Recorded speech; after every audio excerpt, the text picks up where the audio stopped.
Tonight the sea is restless, its waves rolling with a low, thunderous murmur, like an ancient beast breathing in the dark. Out there, beyond the horizon, shadows move, ships with tattered sails, men with hollow eyes, and lives ruled by hunger, greed, and the endless pull of the ocean. This isn't the glamorous tale of treasure and triumph. No, this is the terrible truth of pirates, a truth few would ever endure. The horrible life of a pirate wasn't made for the faint-hearted. You wouldn't survive.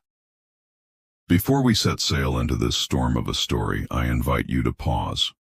If you're listening from the United States or watching late into the night somewhere in Europe, or tuning in from other corners of the world, take a moment now to like, subscribe, and share your thoughts in the comments.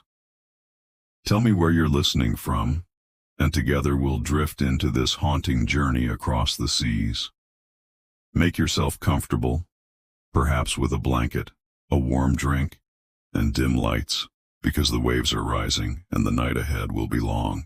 Now, let us begin the tale. The life of a pirate didn't begin with adventure, but with the smell.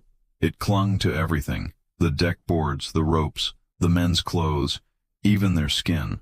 It was a mix of salt water and sweat, of fish long rotted, of tar and smoke, of wounds left to fester. When dawn broke upon their weary ship, the sea was silver and endless. Yet the men aboard saw only another day of hardship. Food was scarce. The morning meal, if it could be called that, was a lump of hardtack, so stiff it could chip a tooth, and a sip of water soured by the barrel. Sometimes worms crawled in the bread, but the men ate anyway, thankful for something to gnaw on. Their stomachs growled louder than the gulls circling overhead. And yet, in that misery, there was a rhythm.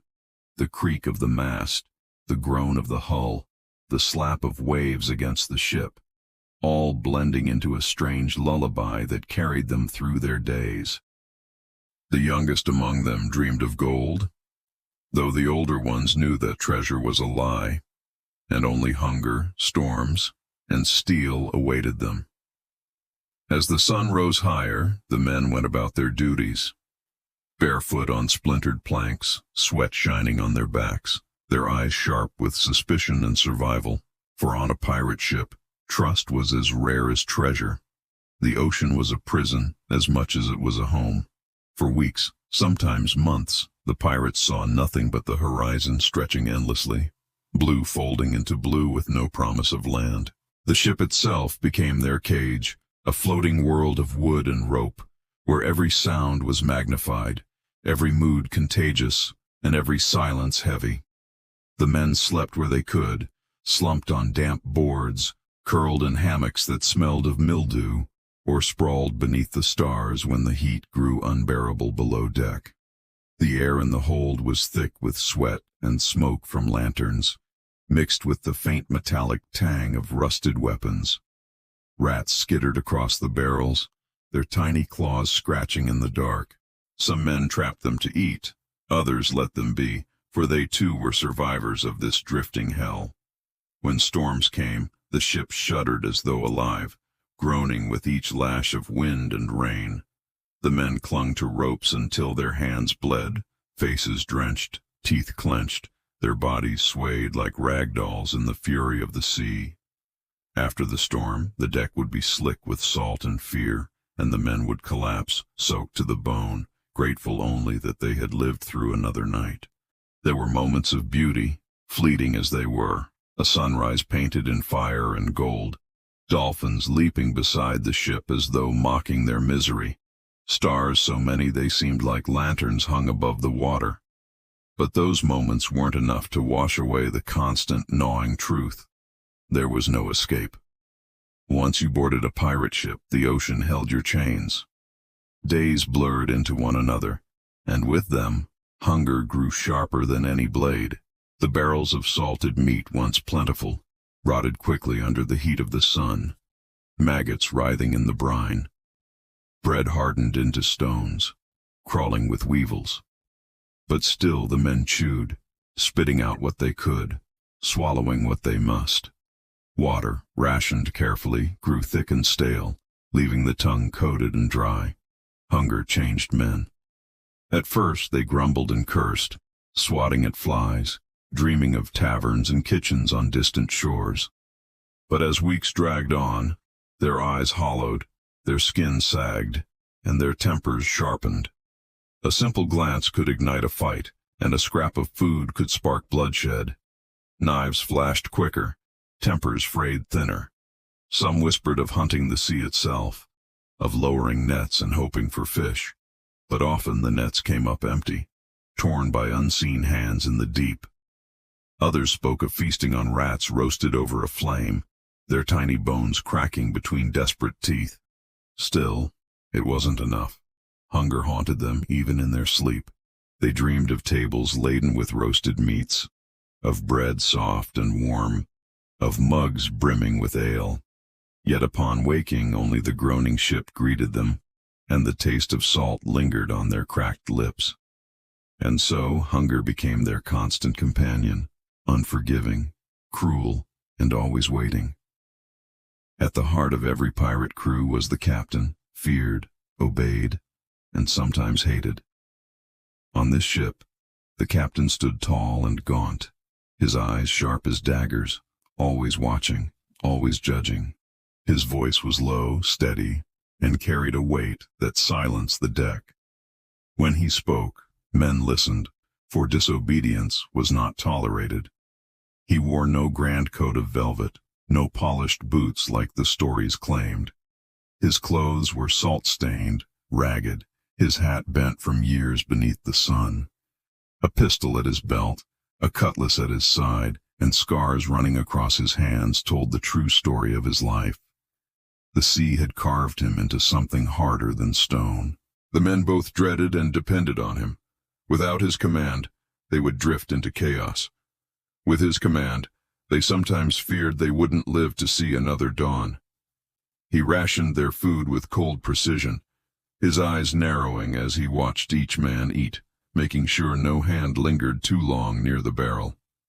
He punished thieves by lashing them to the mast, the rope biting into skin until blood ran, or by leaving them in silence, stripped of rations until they begged forgiveness. Yet there was something in his gaze, something that reminded the crew why they followed. He too carried the same hunger, the same weariness, but he bore it with a grim pride. When storms rose, he stood at the bow unflinching, daring the sea to take him.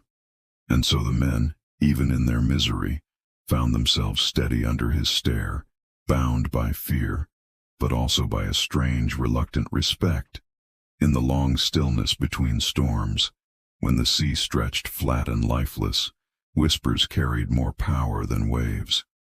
Among the crew, murmurs spread like smoke, of unfair rations, of harsh punishments, of a captain too cruel or too careless. Men gathered in shadows, voices hushed, eyes darting toward the quarterdeck where the captain stood. Mutiny wasn't spoken of aloud, for the word itself could mean death, but it lived in their minds, restless as the sea. A few men, bold and hungry, leaned into the thought, imagining a world without the captain's sharp gaze, without the sting of rope and whip, without the cold division of food and water. They dreamed of freedom, of plunder shared evenly, of a kinder hand at the helm. Yet others feared it more than hunger itself. They had seen mutinies before, and they knew the truth. A ship torn by rebellion often tore itself apart. Blades flashed, blood spilled, and the sea claimed more lives than the captain ever could. Even if the men succeeded, trust was shattered, and a broken crew couldn't survive the endless stretch of ocean. So the whispers lingered like a sickness. At night men lay awake, the creak of the timbers above them, the stink of sweat around them, and the thought of rebellion gnawing at their minds. Some prayed for courage to rise, others prayed that no one would. The sea was watching, as it always did, silent and patient, waiting to see which way their hearts would turn. Silence on a pirate ship was never truly silent. Even in the stillest hours the vessel spoke, A groan in the beams, a soft slap of waves against the hull, the faint squeak of ropes shifting in the wind. But when the crew grew quiet, when no laughter, curses, or songs drifted over the deck, a heavier silence descended, a silence born of fear, suspicion, and thoughts unspoken. The men worked in that hush, their movements slower, more careful.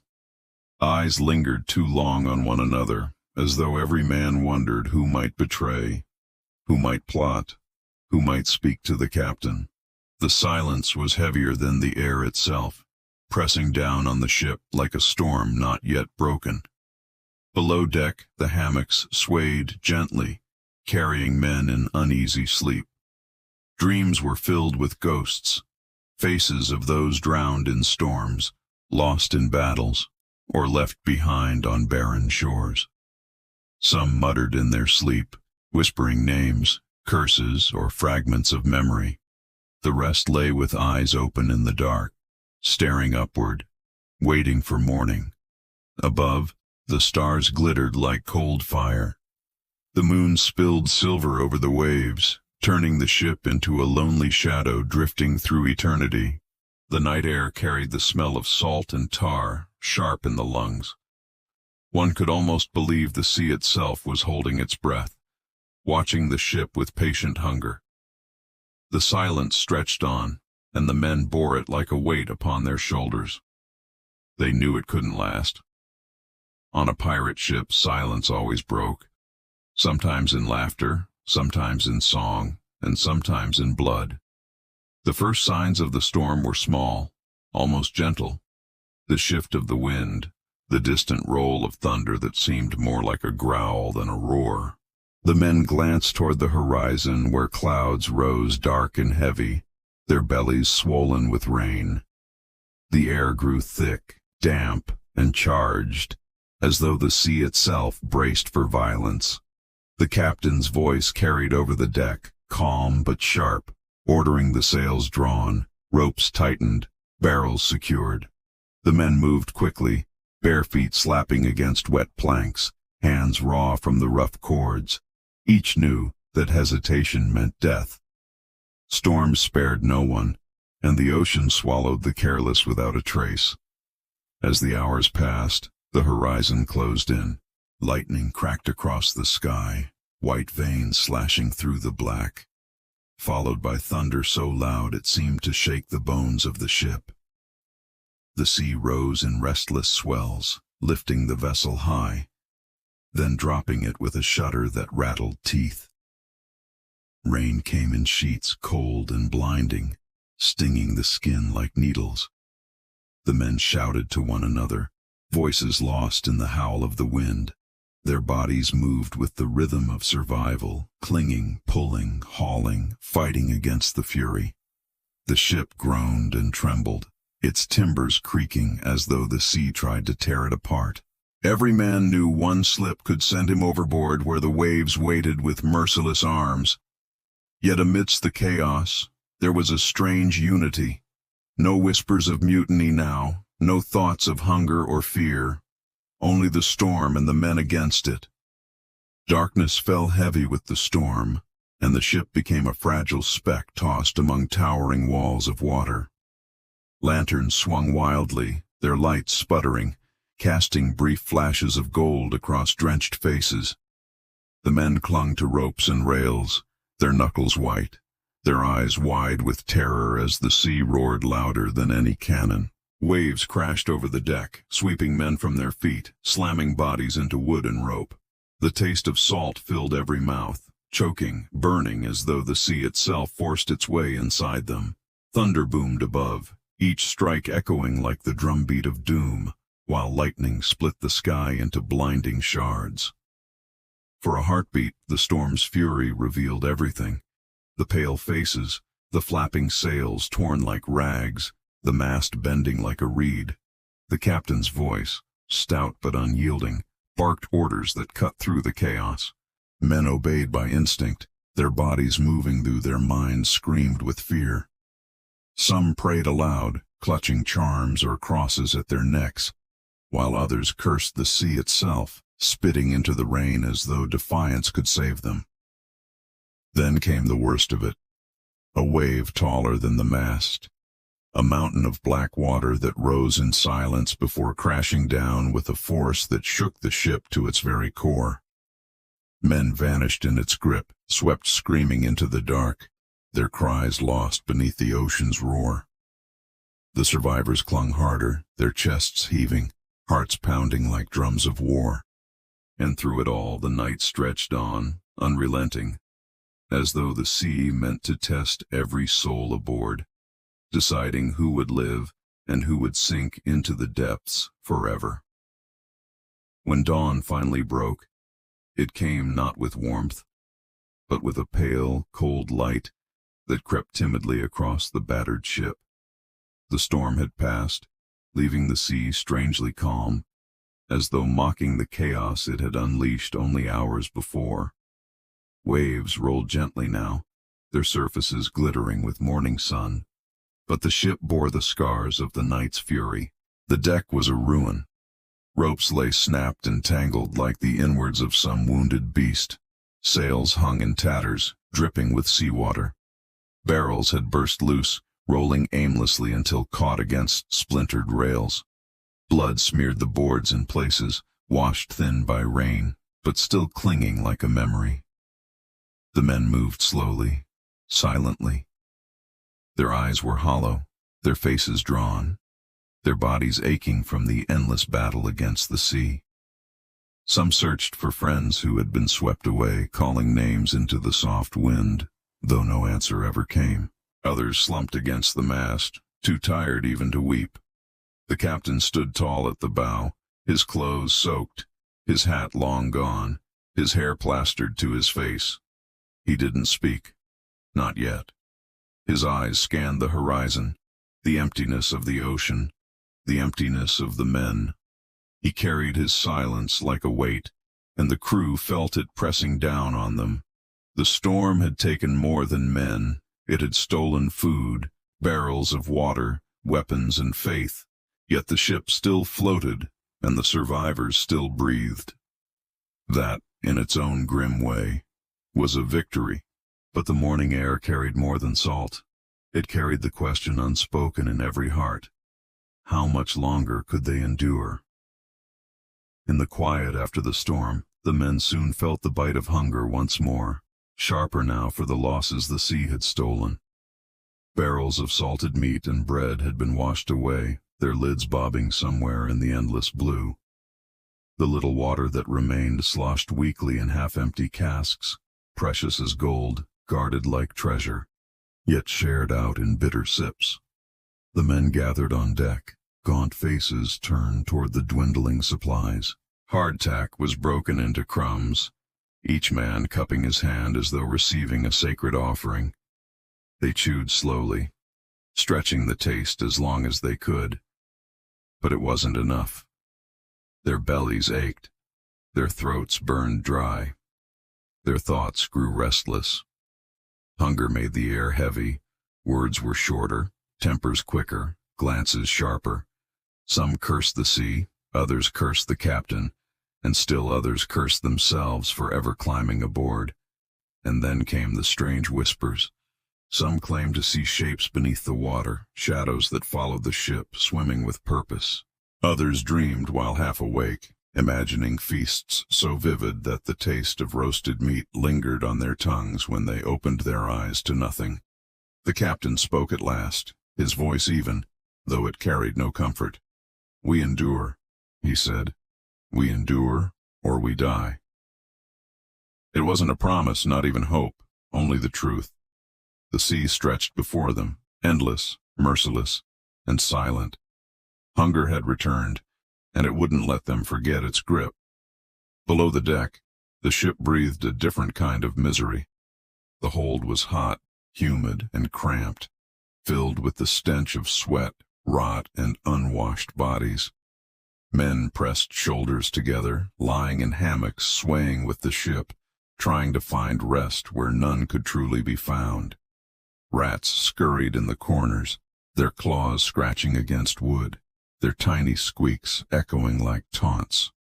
Some men hunted them, desperate for meat, while others turned away, too weary to fight the small intruders. The smell of moldy ropes mingled with spoiled provisions, and the air was thick with the taste of salt and despair. Conversations were hushed. Even laughter sounded brittle, like glass ready to shatter. A cough here, a groan there, became the rhythm of life below. Men shifted, trying to ease aching muscles, but the wooden boards pressed hard against their bones. Some prayed silently, lips moving, eyes shut tight, imagining distant homes they might never see again. From above, the creaking of the deck reminded them that the world outside was no kinder. Waves slapped the hull with a steady rhythm, and every tremor reminded them of the ocean's power. Always waiting, always hungry. And so the men lay in the stifling darkness, hearts heavy, bodies aching, breathing slowly to survive the suffocating night below the cursed deck. Above deck, the horizon stretched infinitely, a ribbon of blue merging sky and sea. The sun hung high but offered little warmth, its light reflecting off waves that glittered like shards of glass. For the pirates, this endless view was both comfort and torment. There was nothing to guide them but the stars and the captain's sharp eyes. No land promised refuge, no island promised safety. The men moved with slow, deliberate motions, their muscles sore from the storm, their skins still damp with salt water. They scanned the horizon constantly, hoping for sails, for smoke, for anything that suggested life beyond their floating prison. Sometimes gulls circled overhead, their cries piercing the otherwise quiet morning. Men watched them with envy, wishing for wings to lift them away from the relentless sea. Even in the calm, the ocean felt alive, shifting currents tugging at the hull, whispers of unseen creatures beneath, the subtle rise and fall of waves, like the breathing of some ancient beast. Every man felt it in his bones. The sea could kill, but it could also mock, teasing them with glimpses of calm before storms, with a glitter of fish that vanished before a net could catch them. And still the ship moved forward, slicing through the water, carrying men too stubborn or too cursed to escape. Each wave reminded them of the distance traveled, of the hours endured, and of the unknown that lay just beyond sight. The little food left aboard the ship had begun to decay faster than the men could consume it. Barrels of salted meat were now slick with moisture, their surfaces dotted with pale fuzz.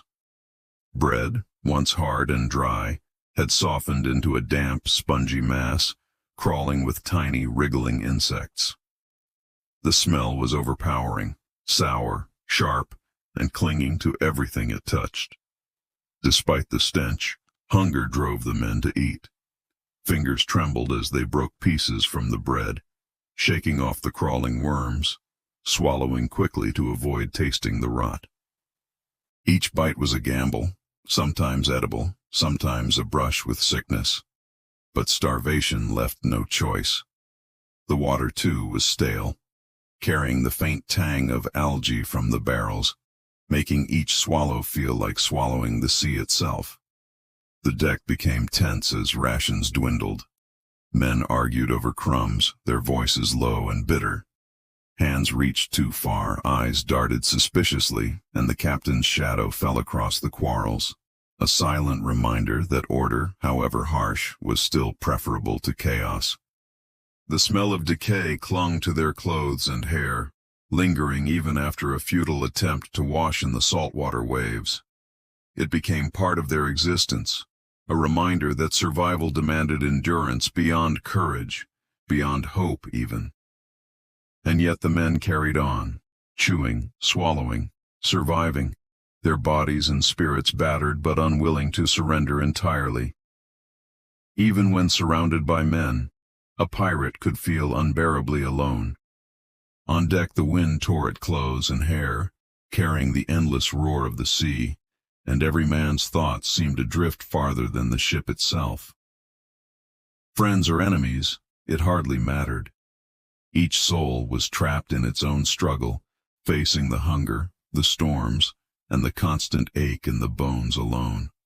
Some stood at the rails, staring at the horizon, as if their gaze could pull land from the distance. Others sat hunched, arms wrapped around knees, listening to the wind whip through the rigging. The gulls mocked them overhead, calling and swooping untethered and free, while the pirates remained bound to the rolling world beneath their feet. Voices were rare. Even the captain's commands felt distant in moments like these, as if the sea itself absorbed sound before it could reach ears.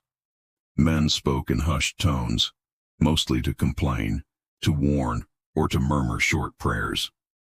Laughter was almost unheard of, reserved only for brief sparks of relief that quickly faded under the oppressive weight of survival. And still the ship moved forward, slicing through the waves, carrying its lonely cargo. Each man bore his solitude differently, but the isolation was universal, a quiet, unspoken bond shared by all aboard. It was a loneliness deeper than hunger, sharper than the sting of salt water on sunburned skin, and yet, somehow it became part of the rhythm of life at sea. The sun burned relentlessly, and the wind cut sharply, leaving every exposed inch of skin cracked, raw, and salt-bitten. The men's faces were streaked with sweat and dried salt, their lips chapped and peeling. Hands were calloused and bleeding from gripping ropes, hauling sails, or fending off the occasional slap of a wave. Even the softest cloth failed to protect against the relentless elements. The salt-stung eyes clung to hair and mixed with grime to coat the body in a crust that no amount of washing could remove. Showers were impossible. The ocean water was brackish and made the skin prickle with irritation. Every day the pirates felt themselves corroding slowly, wearing down under the dual weight of sun and sea. They rubbed palms over faces, trying to ease the rawness. But it was a temporary reprieve. The wind tore through open shirts and scarves, biting at shoulders and necks. The smell of sweat, salt, and tar combined into an odor that seemed inseparable from their very being. Yet, in the quiet moments, when the wind eased and the waves softened, a strange intimacy with the elements emerged. The men learned the rhythm of sun and salt, of wind and spray. They became attuned to the endless sea, their bodies speaking a language only they understood, aches and all.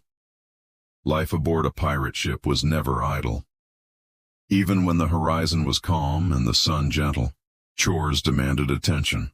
Ropes needed coiling, sails needed mending, barrels needed securing, and the deck needed constant scrubbing to keep the rot and salt at bay. Each task felt endless, a ceaseless loop that allowed no rest for the body or mind.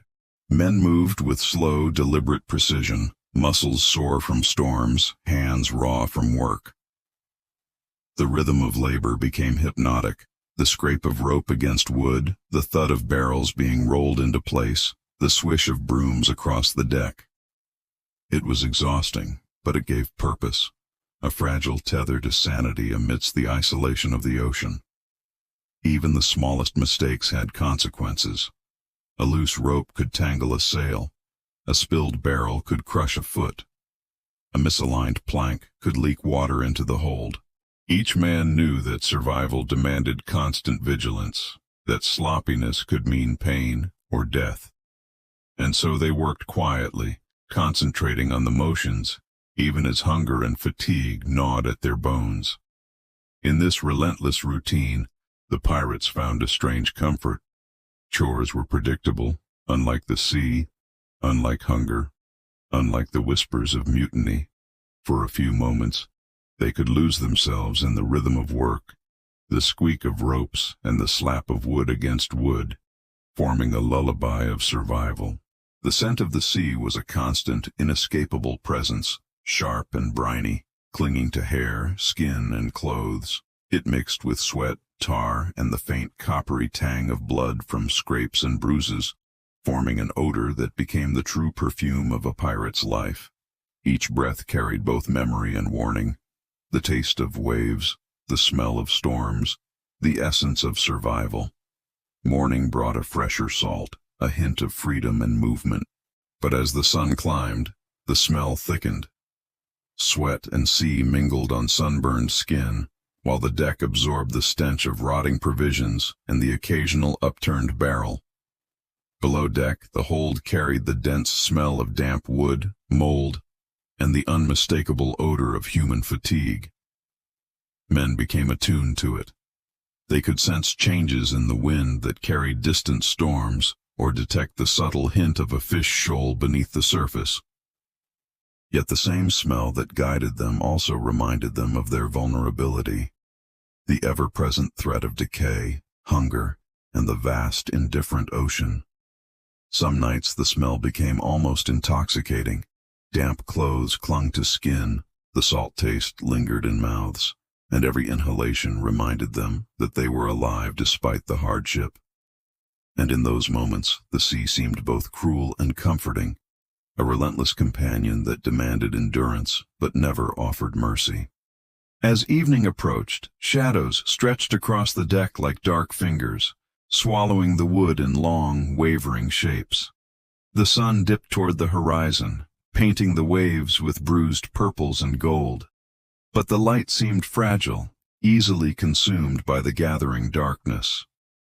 For the pirates, twilight was always a reminder that the day's small victories, food, work completed, surviving the sun, were fading into the unknown of night. Men moved quietly, their steps cautious as the deck slicked with salt water. Lanterns were lit, swinging softly with the rhythm of the ship, casting flickering pools of light that barely touched the corners where shadows lingered. Every crate, every coil of rope, every mast seemed to harbor a hidden danger, a potential slip, a misstep that could end in injury or worse. In the dim glow, the men became silhouettes of themselves, gaunt and tired, faces drawn and eyes shadowed. Conversations were minimal, whispers muted by the low hum of wind and water. Some sat leaning against rails, staring into the ocean as though seeking comfort in the endless blue. Others checked their weapons quietly, hands trembling with fatigue, tension, or the faint stirrings of fear. Even the captain's shadow stretched long and dark, a constant reminder that authority still ruled above the chaos, that discipline was the line between survival and disaster.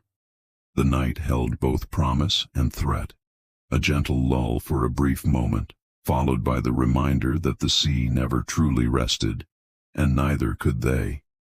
As night deepened, a creeping cold settled over the ship. It wasn't the sharp bite of a storm, but a damp, bone-deep chill that seeped through clothes, blankets, and skin alike. Men shivered as they tried to huddle together, yet there was little warmth to be found. The salt in their hair and on their skin crystallized in the cold, tiny grains that scratched as they moved, a reminder of every day spent at sea. The wind whispered through the rigging, carrying the tang of brine and the faint hint of far-off rain. Each gust cut like a knife across exposed faces, numbing fingers already stiff from labor and salt. Men rubbed their arms and drew their shoulders in, but exhaustion kept their bodies rigid, unable to generate much heat. Below deck it was barely better. Damp wood soaked up moisture and cold alike, and hammocks clung uncomfortably to shivering bodies. Some whispered prayers under their breath while others simply lay awake, listening to the creaks and groans of the ship as it swayed in the gentle night waves. Every sound was amplified, every movement felt monumental, and the cold made them all painfully aware of their vulnerability. Yet in the quiet suffering there was a strange intimacy. Men shared blankets where they could, offered murmured reassurances, and leaned close to the warmth of each other's bodies. In the harsh, relentless world of the ocean, these small gestures of care became a fragile shield against the creeping cold and the ever-present threat of despair. The wind carried voices that seemed almost human as it slid across the sails and through the rigging. At first they were subtle, a sigh, a moan, a faint whistle. But in the stillness of the night, The whispers became louder, more insistent. Some men swore the wind spoke. The wind carried voices that seemed almost human as it slid across the sails and through the rigging. At first they were subtle, a sigh, a moan, a faint whistle. But in the stillness of the night, the whispers became louder, more insistent. Some men swore the wind spoke of distant lands, hidden treasure, or lost comrades, while others claimed it carried curses, warning of storms yet to come. The sound of the rigging scraping against masts became a lullaby and a threat all at once. Men paused to listen, ears straining, hearts beating faster with each gust. Shadows danced across the deck, flickering in lantern light, and the wind carried with it the salt of the sea, sharp and alive. Some tried to ignore it, burying their heads in blankets, clutching their hands or mumbling prayers. Others embraced it, staring out into the dark horizon, feeling the breath of the ocean in their lungs, trying to find comfort in its restless rhythm. The wind became a companion, a storyteller, a reminder that the sea was always awake, always moving, and always aware of those who sailed upon it. Even the captain paused for a moment at the bow, eyes scanning the horizon, listening to the whispers that none but the sea could truly understand. And the crew, weary and tense, knew that tonight, as every night, they were at the mercy of the wind, the waves, and the endless, whispering ocean. As the men finally drifted toward sleep, their minds clung to fleeting visions of land. Islands rose in their imagination, lush and green, with fresh water and food waiting in abundance. Some pictured small villages where smoke curled from chimneys, the scent of bread baking in ovens, the laughter of children carried on warm breezes. Others dreamed of cliffs where they could rest their aching bones, of forests where fruit and game could be gathered without struggle. The dreams were vivid, painted with colors the sea had long denied them. Golden sunlight, soft soil beneath their feet, the taste of fresh meat and sweet water on the tongue. For a few hours, the harsh creaks of the ship, the stench of salt and rot, and the gnawing hunger faded into the background, but the ocean, always patient, would not be ignored. Waves lapped insistently at the hull, carrying the scent of salt and storm. Even in sleep, the men felt the ship sway beneath them, the ropes shift, and the wind press against their faces. Dreams of land were fragile, temporary shields against the reality of the open sea. And often the first thing a pirate felt upon waking was the cold, relentless truth. The horizon was still empty, and survival demanded endurance. Yet for a moment, hope flickered in their hearts, a fragile ember that the mind clung to, knowing that even in the darkest nights, a thought of land, real or imagined, could keep them moving forward. The ship itself seemed alive in the quiet hours of the night. Timbers groaned under the weight of waves. Boards shifted with every swell, and nails moaned as though speaking a language only the ocean could understand. Every step on the deck sent echoes through the hull, a reminder that the vessel was fragile, a precarious home, adrift in an endless, merciless sea. Men moved cautiously, feet sliding on salt-slick planks, hands brushing against wet ropes and splintered wood. Even the smallest sound, an overturned bucket, a shifting crate, seemed magnified in the dark, causing hearts to jump and breath to catch. Some swore the ship whispered secrets of the deep, tales of drowned men, sunken treasure, or storms that had claimed other ships and crews. Below deck, the creaking was constant, a lullaby that could comfort or terrify depending on the listener. Men listened while trying to rest, muscles taut with tension, half asleep, but never fully letting go of vigilance. Each groan of wood reminded them that the ocean could strike without warning, that the ship's survival was as delicate as their own. Even in these moments of weariness, there was beauty in the rhythm of the vessel, the sway of the deck, the gentle lapping of water against the hull. The subtle creaks and moans became a strange music, grounding the men in the harsh reality of their lives. For a pirate, the ship's timbers were both enemy and ally, threatening collapse, but also carrying them through the relentless, ever-moving sea. The scent of the sea was accompanied by the tang of iron, blood from minor scrapes, from blisters opened by rope burns, and from the occasional fight over rations. Men licked their cracked lips, tasting salt and metallic bitterness, a flavor that became as familiar as the salt on their skin. Even the air seemed infused with it, a constant reminder of pain, survival, and the fragile boundary between life and death. Some had small cuts from storm-tossed ropes or the splintered deck. Others bore scars from battles long past, faded yet still painful in the cold night air. Each wound whispered stories of hardship, of misfortune, of moments when the sea nearly claimed them. Eating was a battle too. Hardtack left crumbs on the tongue, meat was tough and briny, and water carried the slight tang of rust from barrels. Yet the taste of salt and iron became a strangely grounding ritual, a reminder that the body was still alive, still capable of endurance. Even in the quiet, tired moments, the taste lingered.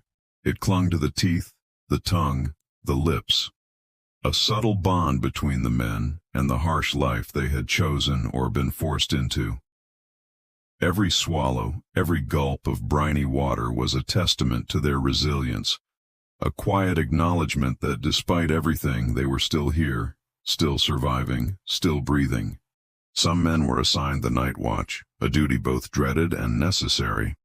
Standing on the deck under the cold stars, they faced the vast darkness of the ocean alone, senses heightened with every whisper of wind and every shadow cast by the lanterns.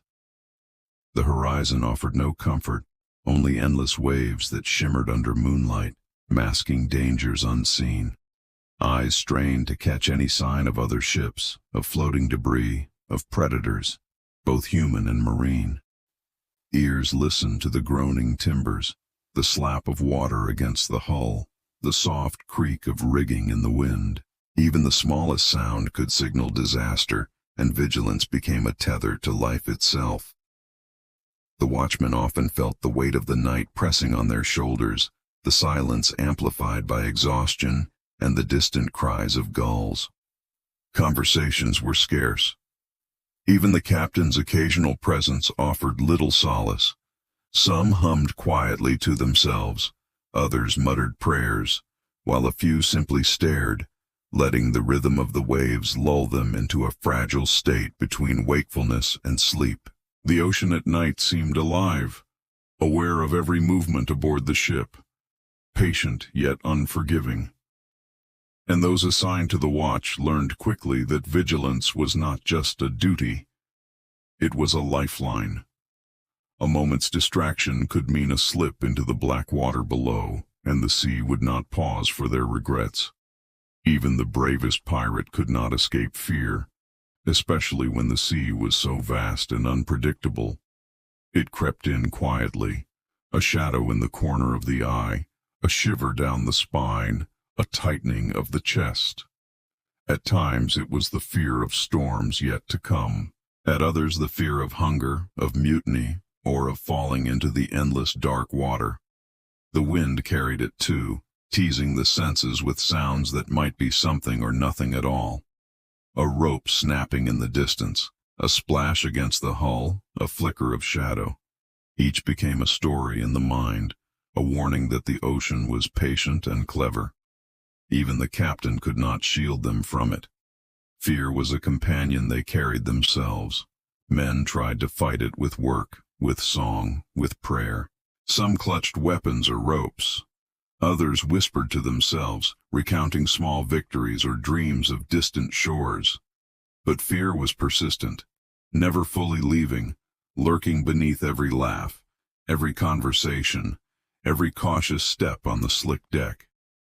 Yet in that whisper of fear, there was also awareness.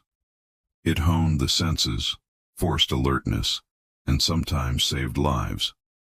Fear became a strange friend, a reminder that the men were alive, that each heartbeat mattered, and that surviving another day at sea required respect for the ocean and its endless silent power. The waves were never silent, even when the wind slept. They slapped against the hull with a steady rhythm, a drumming that echoed through the timbers and into the bones of every man aboard. Sometimes gentle, sometimes insistent, the sound was a constant companion, shaping the days and nights in a cadence both soothing and forbidding. Men learned to read the waves, their height, their pace, the way the water foamed at the crest. The ocean spoke through sound, warning of approaching storms, signaling unseen currents, or simply reminding the crew of its power. Even in calm waters, the gentle lapping against the ship was a pulse, a heartbeat connecting men to the vast living sea. The noise filled the quiet hours of the night, mingling with the creaks of the timbers, the flapping of sails, and the occasional call of a gull or splash of a fish. Sleep was difficult. Dreams were shaped by the waves' rhythm, sometimes lulling men into a false sense of security, sometimes amplifying anxiety and fear. Yet there was comfort in it as well. The sound of the waves, endless and patient, was a reminder that the ocean would endure, as would they, if they listened, if they respected it, if they survived the night and the hours that stretched endlessly before dawn. Long days and nights aboard the ship took their toll on the body. Limbs stiffened from constant labor, joints ached from sleeping on uneven planks, and muscles protested every movement. Even simple tasks became trials. Pulling a rope, climbing a mast, or bending to secure a barrel required effort and focus. The men rubbed sore arms and cracked fingers, wincing with each motion. Cold nights made stiffness worse, and the salt that clung to their skin burned whenever they tried to soothe it with seawater. Every step on the slippery deck was calculated, careful, a negotiation between pain and necessity. Despite the discomfort, work could not be avoided. The ship demanded constant attention, each chore a barrier between survival and calamity. A rope left loose, a sail poorly secured, a barrel sliding unchecked, any could lead to disaster. So even with joints screaming in protest, the men continued moving with grim determination, and in the quiet moments when they paused to rest, the stiffness became a reminder of endurance. The body ached, but it endured. The muscles were sore, but they carried the man through the relentless sea. Pain became rhythm, discomfort became familiarity, and in that persistence, survival found its small victories. As night fell, lanterns were lit along the deck, their warm, trembling light casting flickering shadows that danced across wet wood and splintered ropes. The glow was soft, almost comforting, yet it highlighted the exhaustion etched into every face, every line of muscle, every hollow eye. The flame struggled against the wind, sometimes sputtering, threatening to die, and men moved quickly to shield them, coax them back to life. The lanterns became beacons in the dark, guiding steps, offering fragile safety against the infinite black of the ocean. Their light reflected on the waves, turning each ripple into a small, glowing ripple of hope that stretched just far enough to comfort, but never far enough to remove the danger. Below deck, lanterns revealed cramped spaces filled with the odor of salt, rot, and sweat. The light illuminated hammocks swaying gently, barrels stacked unevenly, and men hunched over in rest or whispering prayers. Even a flicker could cast the room in shadows, and shadows could make ordinary objects seem monstrous in the tired imagination of the crew. And so the lanterns became more than tools. They were symbols of endurance, fragile yet persistent, a reminder that even in the darkest night, a spark of light could guide the way and keep fear at bay, if only just enough to survive another hour. The hours before dawn were the coldest, when the night's darkness pressed hardest against the skin, and the air felt heavy with moisture. The deck was slick with dew and salt, and every breath emerged as a thin mist that lingered before dissolving into the sea-scented air. Men huddled closer, trying to preserve what little warmth they could, while the wind teased with icy fingers that slipped under clothing and into aching joints. Even the captain, tall and unyielding, shivered slightly as he scanned the horizon. The men watched him silently, drawing courage from his endurance, even as their own bodies begged for relief. Below deck, hammocks swayed and creaked, bodies shivering under threadbare blankets, some whispering half-dreamed prayers, others murmuring names of home long forgotten. The sea itself seemed quieter at this hour, the waves gentle but constant, a pulse beneath the ship, reminding all aboard that the world had not stopped, that survival required patience and endurance. Shadows stretched long, lanterns dimmed to conserve fuel, and the ship drifted through the darkness as if caught between night and day, between fear and hope. And as the first faint glow of dawn began to creep along the horizon, a fragile sense of relief passed over the deck. The cold remained, but the promise of light, of warmth, and of another day gave the men the strength to keep moving, to keep surviving, if only for a little while longer. The first light of dawn spread slowly across the horizon, soft and hesitant, painting the waves in muted shades of pink and gold. It did not erase the hardships of the night, but it offered a gentle promise, a reminder that the world persisted, that the men had endured another dark stretch of the sea, and that survival was still possible. On deck, the pirates moved with slow deliberation. Limbs stiff from the cold, and the previous night's struggles protested with every motion, but the glow of morning lent a fragile energy. Lanterns were extinguished, their warm flicker replaced by the pale brilliance of early sun. The air smelled of salt, wet wood, and the faint tang of leftover blood, yet the light softened these harsh scents, making the day feel less threatening. The captain walked the deck, eyes scanning the horizon with the same intensity as ever, but the harshness of his gaze seemed tempered by the morning. The crew followed his unspoken rhythm, securing ropes, checking sails, rolling barrels back into place. There was quiet conversation now, low murmurs of plans, of observations, of hope, cautiously spoken. Even the sea seemed different in this light. Waves shimmered with gentle movements, glinting as if reflecting the endurance of the men upon them. The horizon stretched endlessly, but for a brief moment the morning softened the vastness, offering the pirates a reprieve from the relentless weight of the ocean. By mid-morning, clouds began to gather on the horizon, dark and heavy, carrying the sharp scent of distant rain. The wind shifted, stirring the sails and whipping loose strands of hair across sunburned faces. Every man inhaled deeply, tasting the wet promise in the air, knowing that rain could bring both relief and peril. Rain was a double-edged gift. Fresh water could quench thirst, wash away salt and grime, and offer brief comfort to aching bodies. Yet storms could follow swiftly, sending waves crashing over the deck, tossing barrels, snapping ropes, and testing every ounce of skill the crew possessed. The pirates knew this truth well, and even as they sensed the approaching shower, tension ran through the men like an electric current. The captain moved along the deck, inspecting the rigging, adjusting sails, and giving orders in his calm, measured voice. Men responded quickly, securing everything that could be thrown loose by a sudden downpour. The scent of rain grew stronger, mingling with the smell of salt, tar, and sweat, creating a pungent but strangely refreshing perfume of the sea. The horizon darkened further, and the first drops splattered on the deck, cooling sunburned skin, soaking clothes, and reminding the crew that the ocean ruled their lives.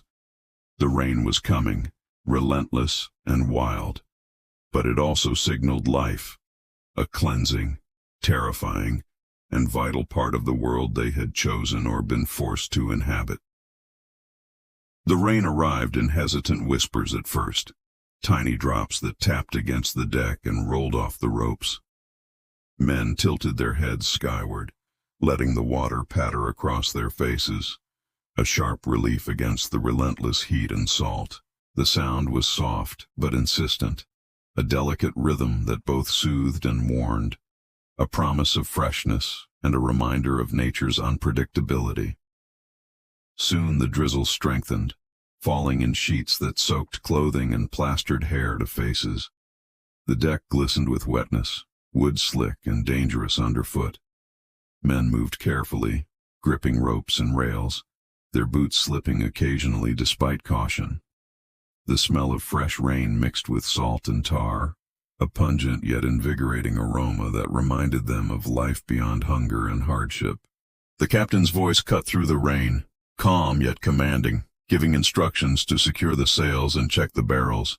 The crew responded, bodies moving in the wet, slippery environment, muscles straining with effort, but hearts bolstered by the refreshment of water. Even the sea seemed to soften, the waves less aggressive under the gentle shower, as if nature had offered a brief reprieve. And in that rain, there was a quiet joy, a fleeting connection to the elements, a reminder that though the ocean was harsh and unforgiving, it could also provide relief if only for a moment before the next trial arose.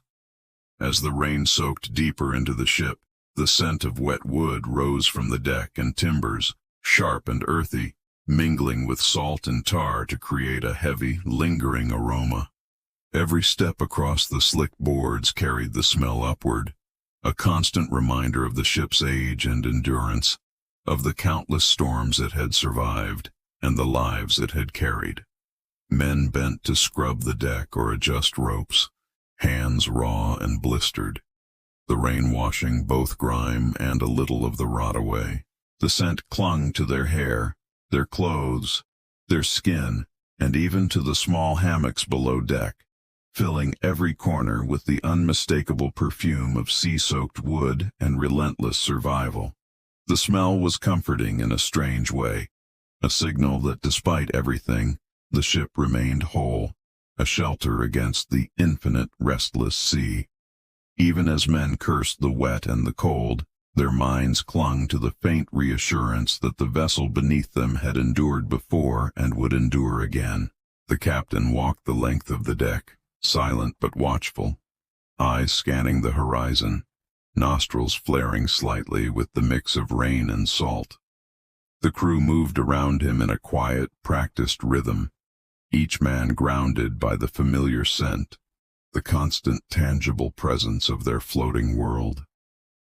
Below deck, hammocks swayed gently in the rain-soaked stillness, a slow rocking rhythm that was both comforting and disorienting. Men rested where they could, bodies pressed against the coarse fabric, muscles aching from labor and storms, minds heavy with fatigue. The gentle sway mimicked the motion of the waves above, lulling some toward brief sleep, while keeping others alert to the constant movements of the ship. The smell of wet wood and salt hung thick in the cramped space, mingling with the faint odor of sweat and damp clothes. Men whispered quietly to one another or murmured prayers under their breath, seeking comfort in sound or in memory. Some clutched small trinkets or charms, holding them tightly as if they could anchor their spirits as well as their bodies. The motion of the hammocks was hypnotic, each rise and fall a reminder of the ship's precarious balance. One wrong movement could jolt a man awake, slam him into the wooden floor, or disturb his neighbor. Yet in this constant swaying, there was also solace, a reminder that they were still afloat, still moving forward, still surviving. And in those moments the men became acutely aware of the fragile rhythm of life at sea. The ship carried them, the waves supported them, and the steady sway of their hammocks offered a temporary escape from the relentless hardships above deck. As the storm's rain thickened, men often lifted their faces to catch drops on their tongues, tasting the pure, sharp water that carried the promise of relief. It was a rare luxury, The first sip of anything not brine in days, and the flavor seemed almost miraculous, a fleeting sweetness in the midst of salt, sweat, and rot. The droplets ran down hair and skin, cooling sunburns, washing away grime and filling mouths with the sharp tang of freshness. Even the smallest sip became precious, a reminder that life continued despite the hardships, that the body could be nourished, even briefly, by nature itself. Men laughed quietly at this small pleasure, sharing the moment in a rare, unspoken camaraderie. Fingers brushed in passing as they collected water, lips smacked with satisfaction, and eyes sparkled faintly in acknowledgement of the tiny mercy the ocean had offered. Yet the rain was relentless, drenching clothes and hair, soaking the deck and the ropes, reminding all that this gift was fleeting. It was a taste of relief, not reprieve, and the pirates knew that the ocean's mercy was never permanent. Still, in that instant, the flavor of rain carried hope, a whisper that life, however harsh, could still offer moments of small comfort. After the storm, as the rain tapered to a fine mist, the ocean's rhythm returned to a gentler sway. Waves lapped softly against the hull, a soothing, almost hypnotic sound that filled the ears of men weary from toil, hunger, and fear. The ship moved steadily, rising and falling with each swell, carrying the crew through a quiet sea that felt both merciful and endless. Men leaned against rails or sat on barrels, letting the gentle motion massage stiff muscles and ease aching joints. The sound of water against wood became a lullaby, coaxing even the most vigilant into moments of fragile relaxation. The salty scent of the ocean mingled with the lingering freshness of rain, creating an atmosphere of calm that was almost surreal after the chaos of storms and labor. Below deck, hammocks swayed in harmony with the waves, bodies easing into the rocking motion, muscles slowly releasing tension. Breaths grew deeper, eyes closed, and for a moment, even the gnawing hunger and persistent fatigue faded into the background. In these quiet intervals, the men could almost forget the relentless trials of pirate life, the hunger, the fear, the endless labor, and simply exist with the ocean, moving together as one living, breathing entity.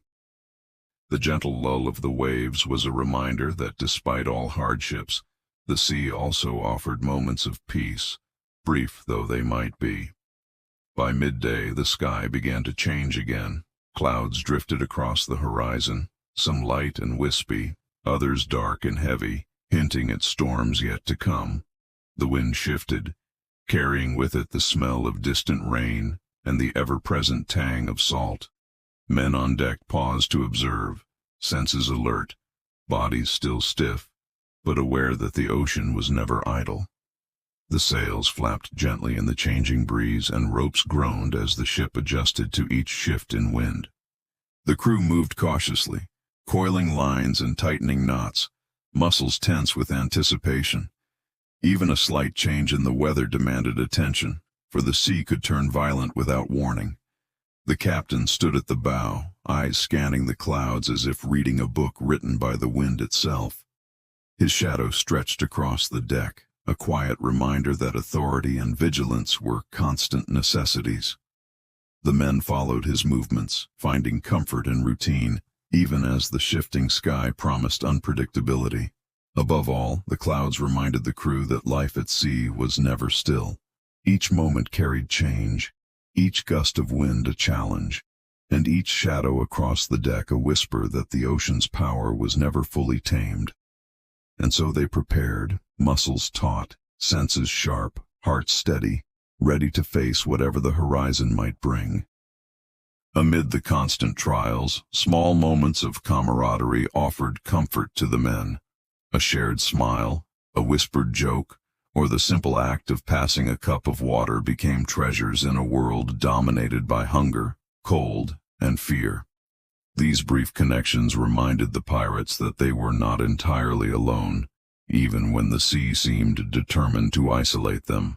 Men leaned on one another during tasks, offering support while hauling ropes or adjusting sails. Hands met in brief, firm grasps.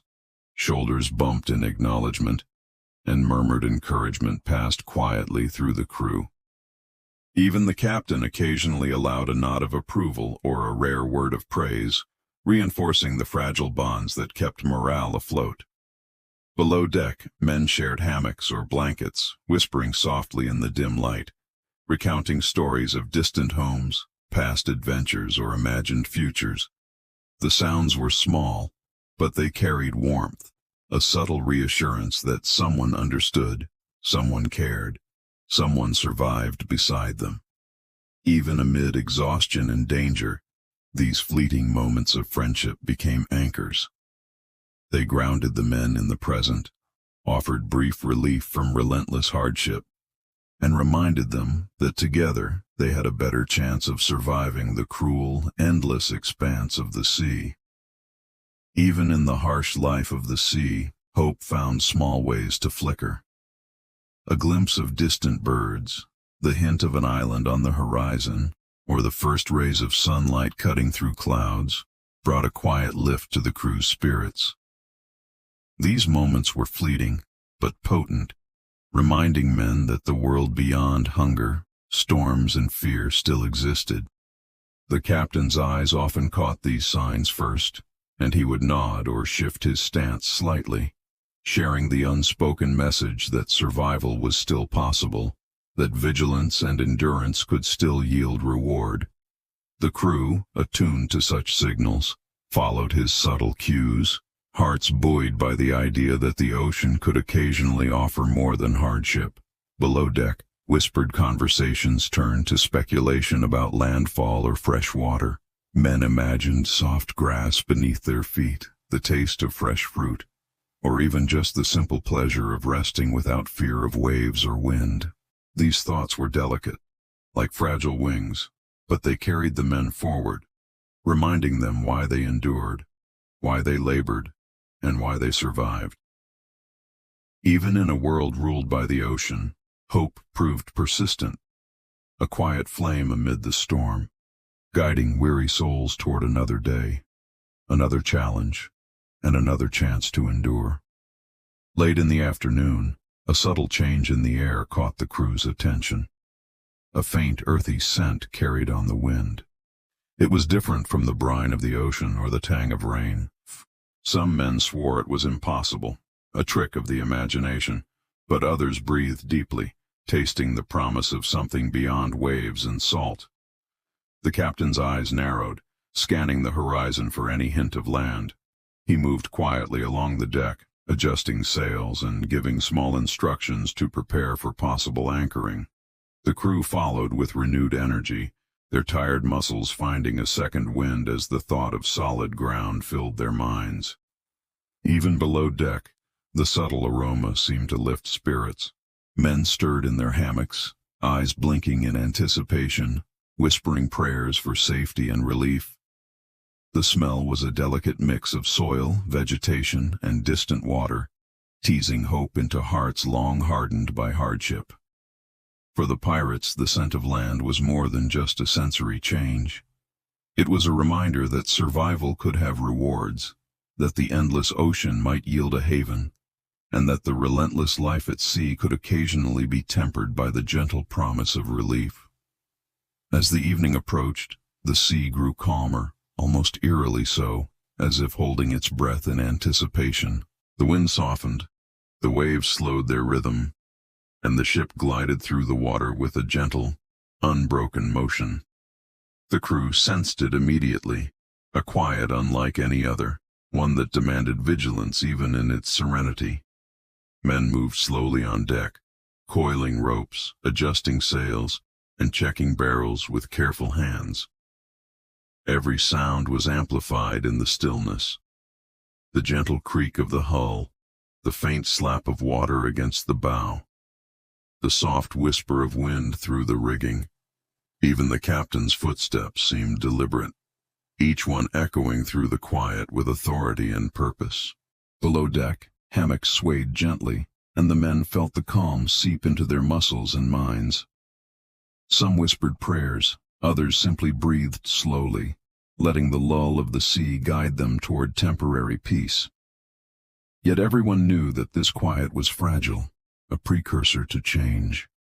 The arrival of land, the shifting of tides, or the stirring of unseen dangers. And as the sun dipped low, casting golden streaks across the horizon, the crew prepared themselves. Their eyes scanned the waters, hearts beat in cautious anticipation, and every motion was measured. The calm before arrival was both comforting and tense, a delicate balance that demanded patience, awareness, and quiet endurance. Finally, just as the last glow of sunset touched the horizon, a shape appeared. Faint, almost imperceptible, but unmistakable. Land. A thin dark line against the sky, promising relief, respite, and a chance to stretch sore muscles on solid ground. The men froze for a moment, hearts quickening, eyes wide as the reality sank in. The captain's voice was calm but firm, issuing orders to adjust sails and prepare the ship for approach. Men moved with renewed purpose, their fatigue temporarily forgotten as excitement mingled with caution. Every rope pulled, every sail adjusted. Every step on the slick deck carried a sense of urgency mixed with awe. The smell of the ocean shifted subtly, hints of vegetation and fresh soil weaving into the constant salt. Even below deck men stirred, catching whispers of hope in the air. Some clutched charms or muttered prayers of gratitude, while others simply stared, imagining the taste of fresh water and food, imagining the feel of soft earth beneath their worn feet. For a moment, the ocean seemed to pause, carrying them steadily toward promise and relief. The line of land on the horizon was small distant, but it held more meaning than any wave or gust of wind, a sign that survival after all was still possible, and that the endless trials of pirate life could occasionally be tempered with reward. The ship drew closer to the shore, each wave carrying them steadily toward solid ground. The horizon grew clearer, the shape of cliffs and trees becoming more defined, and the crew's anticipation built with every passing moment. Hands gripped rails and ropes with renewed strength, muscles straining yet buoyed by the promise of relief. The captain barked calm but precise commands, guiding the ship to navigate shallow waters and avoid hidden rocks. The crew followed, moving as one with practiced coordination, their exhaustion momentarily forgotten in the face of landfall. The scent of vegetation grew stronger, mingling with the ever-present salt, bringing a sense of freshness that contrasted sharply with the rot and grime of weeks at sea. Even the ship seemed to respond, gliding more smoothly as if eager to reach the shore. The gentle rocking of the deck became steady, predictable and grounding, a subtle reassurance to men whose bodies ached from the long journey. Every step on the wet wood felt purposeful, every movement a preparation for the moment when feet would finally meet solid earth. The approach was slow, deliberate, filled with attention that was equal parts excitement and caution. Land was near, tangible, and real. And for the first time in weeks, the pirates could imagine rest, nourishment, and a brief escape from the relentless hardships of the open sea. At last, the first pirate stepped onto solid ground. The deck beneath his boots gave way to soft, yielding earth, and a shiver ran through him, not from cold, but from relief. He bent slightly, running fingers over the soil, feeling its texture, smelling the freshness mingled with the lingering salt of the sea. It was a sensation almost forgotten, a small miracle after weeks of endless waves and toil. Others followed cautiously, each footfall tentative at first, as though unsure if the ground could truly support them. The hammocks and ropes were left behind, replaced by the uneven terrain of rocks, sand, and grass. Men laughed quietly, the sound brittle but genuine, a fragile acknowledgement that they had survived another chapter of their perilous lives. The captain surveyed the area, eyes sharp, even as relief softened his expression. He allowed a small nod of approval, and the crew exhaled collectively, muscles loosening, backs straightening. For a moment, the hardships, the hunger, the salt, the storms felt distant, replaced by the simple act of standing firmly on earth that did not sway or shift beneath them. Even the scent of land, the damp earthy aroma mixed with wild vegetation, seemed to cleanse them, washing away the persistent brine and rot. In that instant, the pirates remembered what it felt like to belong somewhere, even if only temporarily, and the promise of rest filled hearts and bodies alike with fragile, hard-earned peace. Men stretched limbs that had cramped and stiffened from weeks at sea, bending backs, rolling shoulders, and loosening joints that had forgotten the ease of movement. Every muscle seemed to sigh, a quiet chorus of relief, while feet sank slightly into soft soil or sand, grounding bodies that had floated for so long. The scent of damp earth and vegetation filled their nostrils, mingling with lingering salt and sweat. Some men knelt to touch the ground, hands pressed to the soil, savoring its coolness, its texture, and the simple reassurance that it would not shift beneath them. Others laughed quietly at small triumphs. A rock moved, a patch of grass stepped on, finding joy in gestures that would have seemed trivial aboard the ship.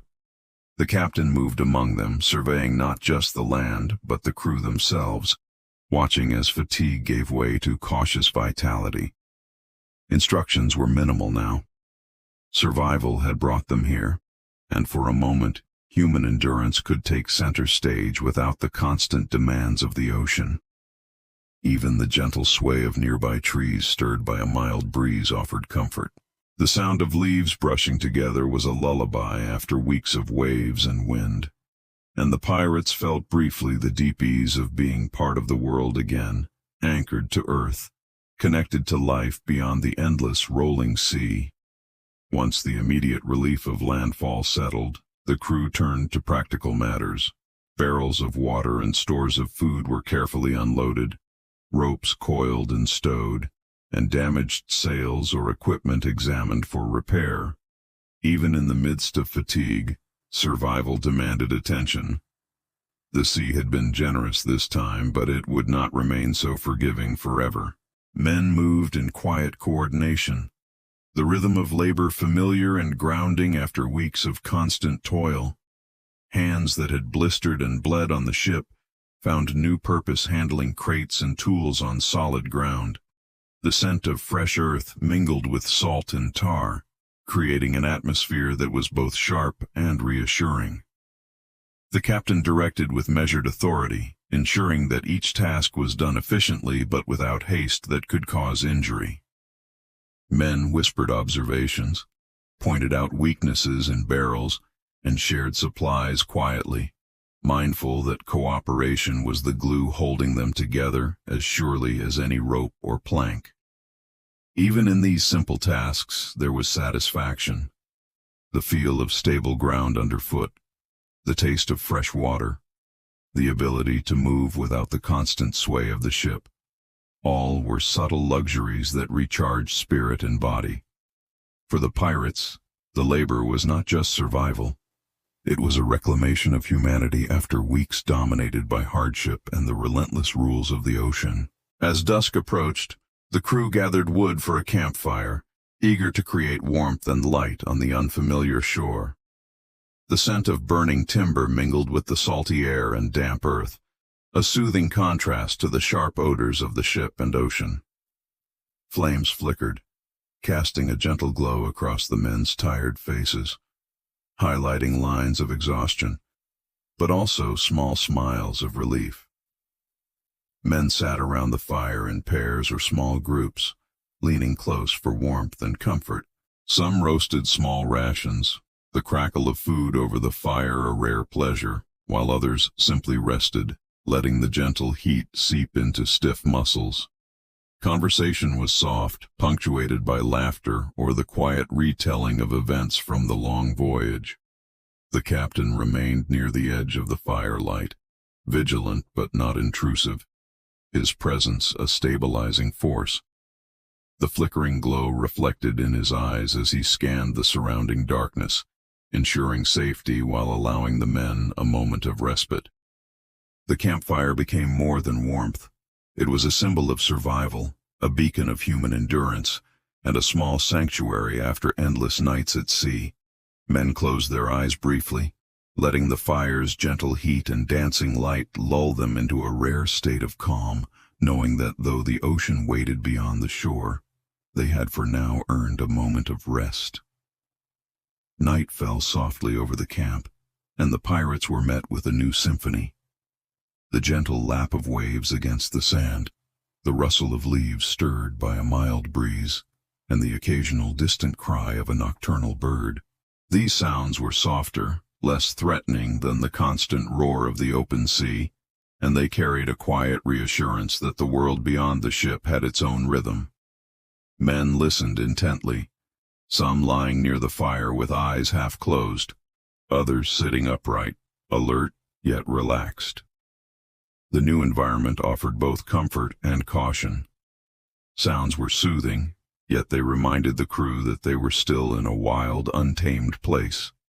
Even below deck, or rather in their makeshift shelters on shore, the noise of nature became a gentle lullaby. Men whispered quietly, exchanged observations about the nearby terrain, or shared memories of distant homes, letting the ambient sounds of the shore weave into their conversations. The harmony of earth, water, and air provided a rare balm to weary spirits. For the first time in many days, the pirates could rest without the constant fear of the ocean's wrath, letting the gentle sounds of the shore remind them that survival was possible and that moments of peace could exist even in the harshest lives. With the shore secured, the crew found a small stream trickling through rocks and sand. The sound of running water was soft but lively, a stark contrast to the relentless roar of the ocean. Men bent eagerly, cupping hands to taste the cool, sweet liquid, savoring its freshness after weeks of briny water and rationed supplies. The flavor was crisp and invigorating, carrying the scent of earth and stone along with it. Lips touched the flowing stream repeatedly, and some splashed the water on faces and arms, washing away salt and sweat, feeling the relief seep into stiff muscles. The simple act of drinking fresh water became a moment of quiet celebration, a tangible reward for endurance and patience. Even the youngest or most hardened pirates paused, eyes closing briefly to appreciate the sensation. Conversations quieted, laughter softened into contented murmurs. The water, clear and pure, offered both sustenance and comfort, a reminder that the hardships of the sea, while relentless, could be tempered by moments of natural generosity. The captain watched from nearby, silent but approving, knowing that these small restorative moments were as crucial as any ration or repair. In the taste of fresh water, the crew found hope renewed, their bodies replenished, and their spirits buoyed for the challenges still to come. As night settled over the shore, the pirates sat around the dying embers of the campfire, letting its warmth seep into their weary bodies.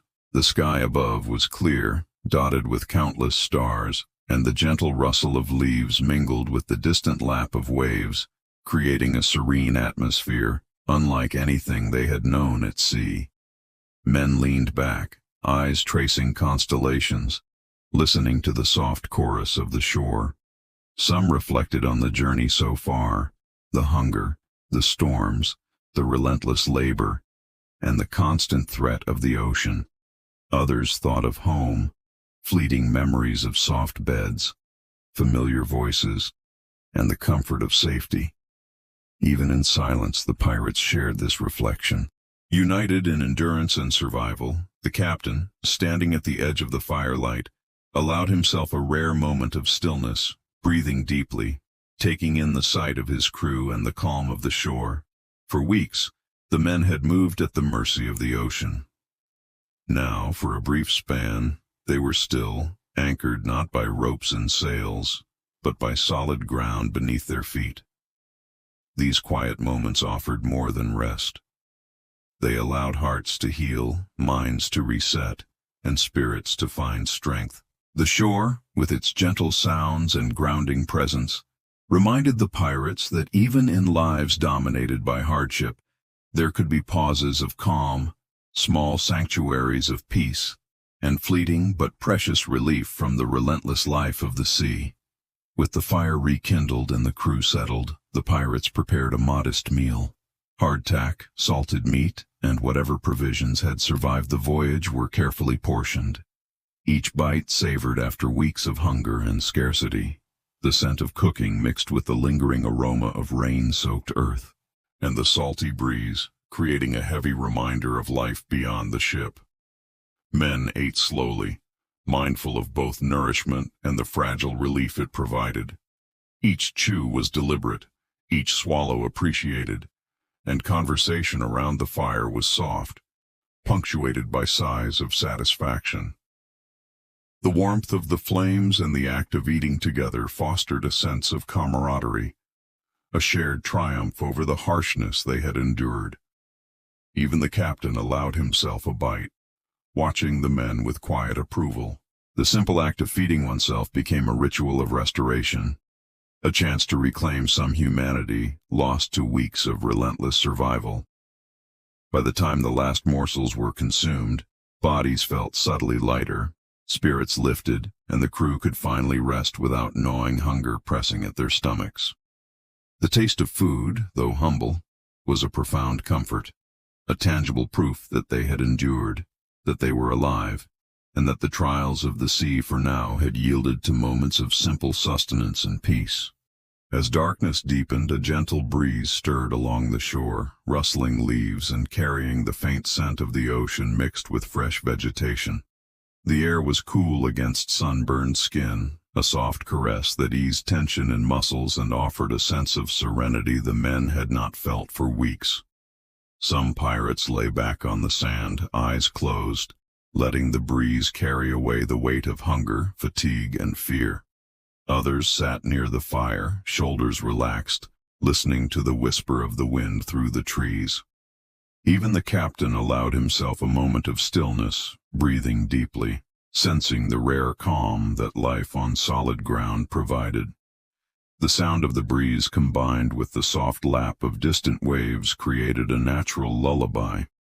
The rhythm was slow and comforting, inviting the crew to rest, to release lingering anxiety, and to simply exist in the moment. Each gust reminded them of the ocean that waited beyond the shore, yet also of the haven they had found, even if temporary, and the safety that came from grounding themselves on firm land. In the gentle night breeze, the pirates discovered a subtle gift, a pause from the relentless demands of survival. A reminder that even in lives shaped by hardship, the world could offer moments of calm, of softness, and of quiet reflection. The fire flickered warmly, casting a gentle glow across the pirates' faces and the surrounding shore. Shadows danced on rocks and trees, moving with the wind, creating a serene, almost magical atmosphere. The glow offered comfort, illuminating the familiar outlines of barrels, hammocks, and tools, and transforming the rugged landscape into a small sanctuary. Men leaned close to the flames, letting their bodies soak in the heat after the chill of night and the dampness of the earlier rain. Fingers traced the warm edges of rocks or logs, and the crackle of burning wood became a soft rhythm, matching the natural pulse of waves lapping in the distance. Conversations were muted, whispers of relief, laughter, and shared stories blending into the ambient sounds of fire and sea. The captain observed quietly, his eyes reflecting the firelight, a reminder that leadership required vigilance, even in moments of comfort. Yet he allowed the men space to enjoy this rare pause, recognizing that morale and rest were just as vital as sails and ropes. The glow of firelight became a gentle anchor, offering a sense of security and calm. It reminded the pirates that even after hardship, The simple pleasures of warmth, light, and companionship could sustain them, renewing both body and spirit before the next day's challenges arose. As the fire crackled softly, the surrounding trees swayed in the night breeze, their leaves whispering gently above the pirates. The sound was delicate, a quiet accompaniment to the waves and the fire, filling the night with a subtle, soothing melody. Men listened, letting the rustling calm their racing thoughts and steady their tired bodies. Some lay back on the sand, eyes closed, tracing the soft rhythm with their breathing. Others sat cross-legged near the fire, hands resting lightly on knees, absorbing the natural music around them. The whisper of leaves reminded them that life moved in cycles beyond the ship, beyond the sea, and that nature offered small comforts even in a world dominated by hardship. The captain remained alert, yet he too felt the tranquility, his sharp eyes softening as they followed the gentle dance of shadows across the ground. The crew, sensing his calm, allowed themselves to relax further, feeling the night's gentle energy seep into muscles and minds alike. In the whisper of leaves there was a quiet meditation, a reminder that patience, endurance, and attentiveness could coexist with peace. Even the harsh lives of pirates could be punctuated by moments of serenity, small windows where the world seemed forgiving, and the night itself seemed to cradle them in its gentle embrace.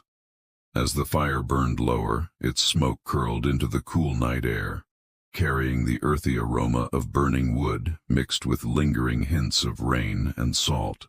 The scent drifted gently across the shore, mingling with the natural fragrances of damp soil and nearby vegetation, creating a heavy, grounding perfume that reminded the pirates of warmth and survival. Men inhaled deeply, letting the smoke soothe their senses and clear their minds. The sharp edges of fatigue and worry softened, replaced by a gentle focus on simple existence. The heat of the flames, the texture of sand beneath their hands, the cool night air against their skin. Even the captain paused to breathe in the aroma, eyes reflecting the flickering light as he allowed himself the rare moment of calm. The scent of smoke became more than a reminder of fire.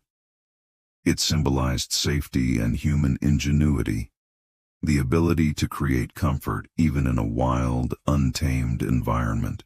It carried reassurance that they had mastered, however briefly, a corner of the world, and that even amid hardship, small acts could provide warmth, sustenance, and hope. The crew settled closer to the fire, inhaling the smoky fragrance with quiet satisfaction, hearts and bodies finding rest in the simple yet profound gifts that surrounded them. The earth, the waves, the air, and the enduring glow of fire. As night deepened, the pirates' conversations softened into gentle murmurs, stories of past voyages, imagined adventures, and whispered plans for the future, woven together with the ambient sounds of waves, wind, and fire.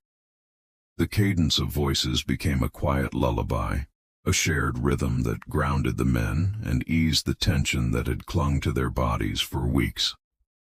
Some spoke of distant ports, of treasures glimpsed but never claimed, of friends and family left behind. Others reflected on the hardships endured, the hunger, the storms, the relentless ocean, and spoke quietly of hope, of survival, and of small victories that seemed monumental after such trials.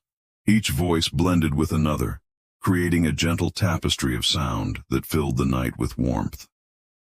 Even the captain's tone softened, a rare shift from authority to quiet engagement, listening as much as he spoke.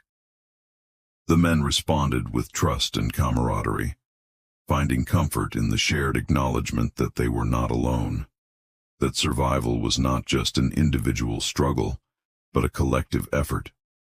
In the soft murmur of voices, the pirates discovered solace. Their words carried lightly on the night air became a testament to endurance, a gentle affirmation of life. and a subtle reminder that even the harshest existence could be softened by companionship and shared reflection. Above the pirates, the night sky stretched endlessly, stars glimmering with quiet brilliance. The constellations were familiar to some, mysterious to others, and altogether enchanting, casting a gentle light that complemented the warmth of the dwindling fire. The vastness of the sky reminded the crew of the infinite ocean they had crossed, yet also offered a comforting sense of perspective.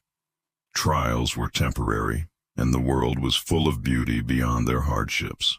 Men reclined on the sand, backs against cool earth, eyes tracing patterns in the stars. Breaths slowed, hearts calmed, and the gentle rhythm of the waves merged with the distant rustle of leaves to create a natural, soothing symphony. The night sky, vast and patient, held them in its quiet embrace, a silent witness to survival and endurance. Even the captain allowed himself a brief pause, standing at the edge of the shore, gaze lifted toward the heavens. The fire's glow warmed the horizon near him, but his eyes remained drawn upward, contemplating distance, time, and the fleeting nature of relief and hardship alike. In the calm of the night sky, the pirates found perspective and quiet hope. They were small in the grand world, yet each breath, each heartbeat, each act of survival mattered. The stars, steady and ancient, seemed to promise that even in the most turbulent lives, there could be moments of serenity, wonder, and gentle reflection. Despite the brief comforts of land, the pirates felt the deep weight of accumulated fatigue pressing against every muscle and joint. Weeks at sea, endless storms, hunger, and the constant strain of survival had left bodies raw and minds heavy. Even the soft sand beneath their feet could not fully erase the memories of creaking timbers and relentless waves. Men shifted restlessly, stretching stiff limbs, rubbing sore shoulders, and leaning into the gentle warmth of the fire. Eyes drooped, heads bowed, and even whispers grew slower, more deliberate, as exhaustion layered itself over vigilance. Every breath carried the heaviness of survival, tempered by the faint relief of land beneath their feet and the soft sounds of the shore. The captain observed quietly, aware that even in moments of reprieve, discipline and alertness were vital. Yet he too felt the pull of weariness, muscles loosening and thoughts drifting, allowing for a rare, fleeting moment of shared human vulnerability. The weight of fatigue reminded them of the cost of survival, of the relentless demands of pirate life, but also highlighted the value of rest. In that stillness, with the night embracing them and the fire's warmth steady, the crew found the opportunity to recharge body and spirit, preparing for whatever trials the next day might bring. Even as exhaustion weighed heavily, the presence of companions offered subtle, enduring comfort. Men sat close together around the fire, leaning on one another's shoulders, sharing blankets and exchanging quiet words. In the harsh world of the sea, these moments of human connection were as vital as food, water, or shelter. Hands brushed in passing. A reassuring nod or a small smile conveyed trust and solidarity, and the simple act of sharing space became a balm for bodies sore from labor and nights spent on unstable hammocks. Laughter, soft and rare, bubbled up occasionally, blending with the crackle of fire and the distant murmur of waves. Even the captain allowed himself a brief smile, watching the subtle interactions with quiet approval. These connections were a reminder that survival was not solely about endurance.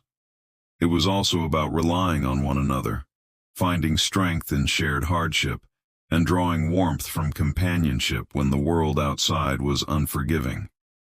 The comfort of companionship filled the pirates with a gentle sense of peace. Even in lives dominated by storms, hunger, and relentless toil, the shared presence of others created a haven, a temporary sanctuary where fatigue eased, hearts lightened, and the body and mind could prepare for the next challenge. As the fire burned low and the night deepened, the pirates began to surrender fully to exhaustion. The gentle murmur of the waves, the soft whisper of leaves, and the faint crackle of embers created a lullaby that eased minds and bodies alike. Men shifted into comfortable positions on the sand or in hammocks, wrapping themselves in blankets or leaning against companions for warmth. Breaths grew slower, muscles loosened, and eyes fluttered closed, surrendering to the pull of sleep. Even the captain, vigilant yet human, allowed the tension in his shoulders to ease, standing quietly as the night wrapped the crew in calm. The scent of smoke, earth, and salt lingered in the air, grounding them while the gentle night sounds carried them toward rest. In this final pause before slumber, the pirates were united in quiet reflection, their hardships and triumphs mingling in dreams yet to come. The shore offered safety, the fire offered warmth, and the companionship of the crew offered reassurance. For a brief, precious moment, the relentless life of the sea softened and the men could simply exist, cradled by night, comforted by the world, and ready to gather strength for whatever lay ahead. The night deepened further, and the last embers of the fire cast a soft, fading glow across the shore. The men's breathing became slow and rhythmic, the cadence of exhaustion and relief intertwining. Eyes closed fully now, the pirates surrendered to the gentle pull of sleep, bodies stretching out on the sand, feeling the firmness of the earth beneath them, a stark contrast to the unsteady deck of the ship. The air was cool and soothing, carrying the faint scent of rain, salt, and smoke. Leaves whispered above in a delicate, lulling rhythm, and the distant waves tapped a steady, comforting beat against the shore. Each sound blended seamlessly into the night, a natural symphony that guided weary minds away from the memory of storms and hunger and toward a calm, restorative slumber. Even the captain finally lowered his guard, sitting quietly near the fire and allowing his eyes to close for a moment, breathing in the serenity, the pirates' camaraderie, the shared warmth, and the rhythm of the natural world around them offered a rare sanctuary. In the gentle drift into sleep, bodies healed, minds rested, and hearts were filled with a quiet hope, the knowledge that they had survived, endured, and could face another day. As sleep deepened, the pirates drifted into dreams, their minds free to wander beyond the hardships of the sea. Some imagined distant lands, lush with greenery and teeming with life, where food was plentiful and the air was soft against their skin. Others envisioned calm harbors, the gentle rocking of a secure boat, and laughter shared with friends and family far away. The rhythm of the waves, the rustle of leaves, and the faint crackle of embers wove through these dreams, grounding them in a comforting continuity. Even in slumber, the body remembered the hardships it had endured, but the mind was granted respite, a gentle exploration of hope, possibility, and the promise of better days ahead. The captain, too, let his thoughts wander, recalling both the perils and triumphs of his voyages. In sleep, strategy and vigilance softened, replaced by reflections on endurance, camaraderie, and fleeting peace. The shore, fire, and night embraced them all, allowing rest to seep deeply into every muscle, every thought, every corner of the mind.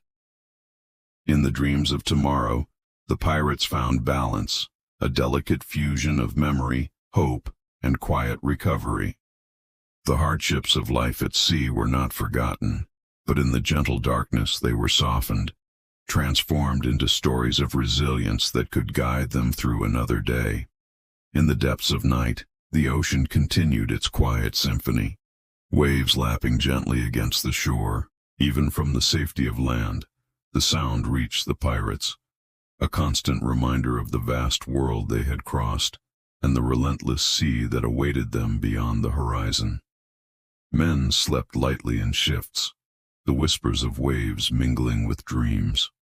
Some stirred, listening to the rhythm, tracing it in their minds like a comforting mantra. Others breathed deeply, letting the repetitive, gentle sound anchor their sleep, easing muscles taut from weeks of exertion, and calming hearts that had beaten to the relentless pulse of the ship.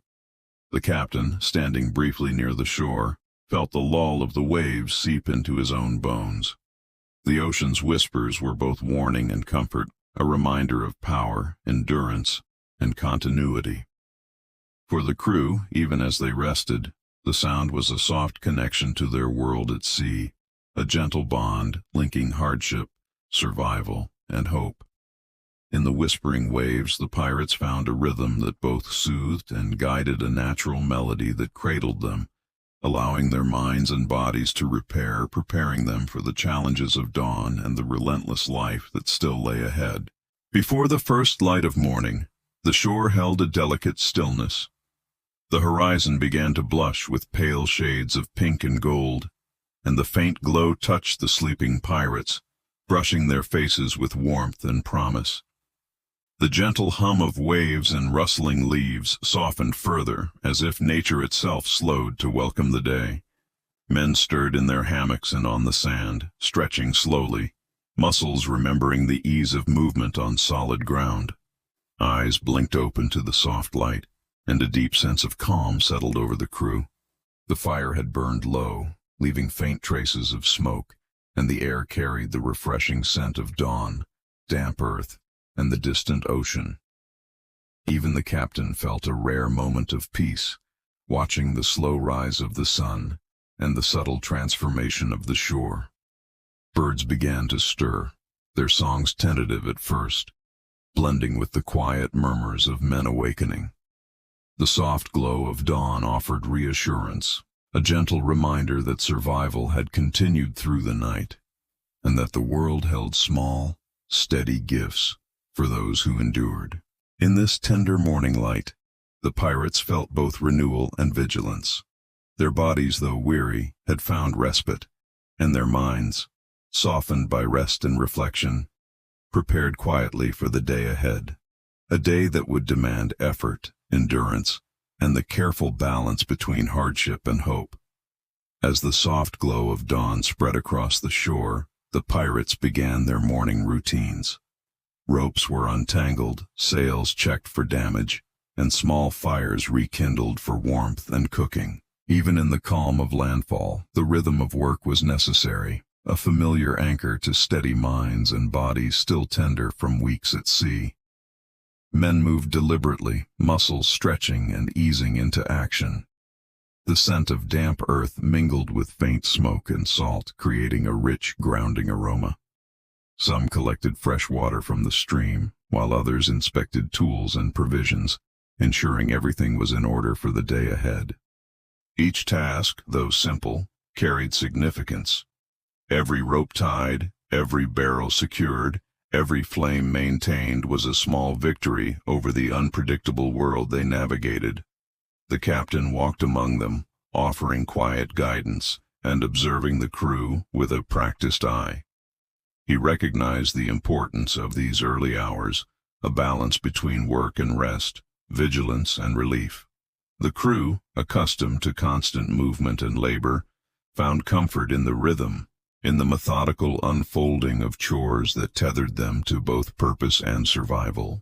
In the gentle morning, the pirates discovered that even routine work could be calming, an opportunity to reclaim control, to reconnect with the land beneath their feet, and to prepare for the challenges and uncertainties that awaited beyond the shore.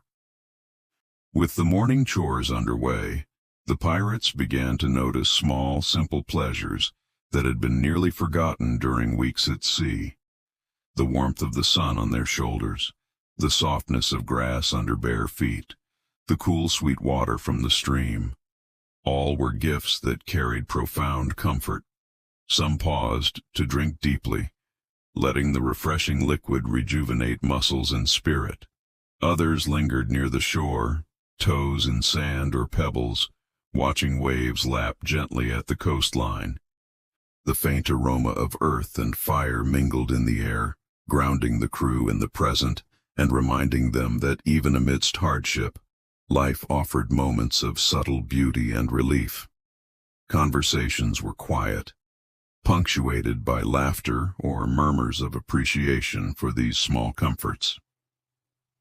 Even the captain allowed himself a few moments to breathe in deeply, feeling the calm and noticing the crew's renewed energy and lighter spirits.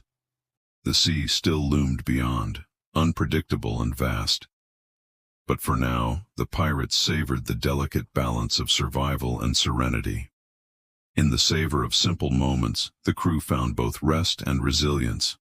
Each sensation, each quiet observation, became a reminder that life, even a life shaped by struggle, contained instances of softness, pleasure, and gentle grounding, ready to sustain them for the challenges yet to come.